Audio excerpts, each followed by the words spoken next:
Hello, আসসালামু আলাইকুম। আশা করি সবাই ভালো আছেন, আমরাও ভালো আছি। আজকে সকাল থেকে কাজ খুব তাড়াতাড়ি গুছিয়ে নিলাম। প্রচণ্ড গরম পড়েছে, এজন্য সকাল সকালই রান্না কমপ্লিট করে ফেলেছি। এখানে করলা ভাজি, এখানে ভাত, এখানে সকালে ডিম ভুনা করেছি, ছেলেকে দিয়ে দিলাম, আর আমাদের জন্য দুপুরে রেখেছি। এখানে কচুরমুখী, আলু আর পটল দিয়ে, টমেটো দিয়ে একটা তরকারি, মাখা মাখা একটা তরকারি করেছি। এই আজকে দুপুরের লাঞ্চ। আর ঘরটা সকালবেলায় গুছানো কমপ্লিট।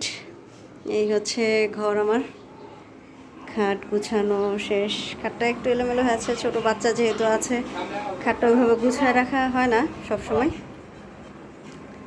এই রুমটাও কমপ্লিট গুছানো। এই রুমেরও সেম অবস্থা, ছেলে এসে একটু পরপর এইখানে লাফালাফি করতেছে, গুছিয়ে রাখলেও গুছানো থাকে না। একটু টান টান করে নিলাম চাদরটা। আজকে বাহিরে প্রচণ্ড পরিমাণে রোদ, প্রচণ্ড গরম পড়েছে, এজন্য রান্নাটা তাড়াতাড়ি শেষ করলাম। কারণ চুলার কাছে মানে রোদের মধ্যে থাকতে খুব কষ্ট হয়।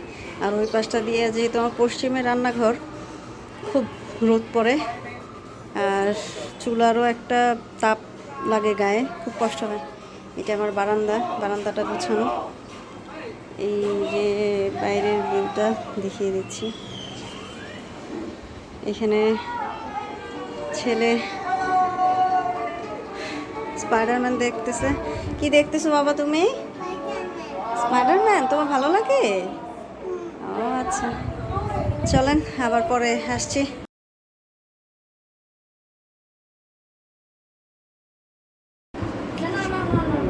কাটো কাটো কাটো কাটো, একটু কাটো বাবা, বাবা বাবা।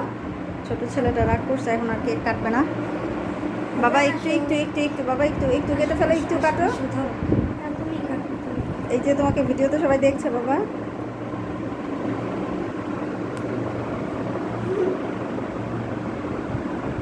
Happy birthday.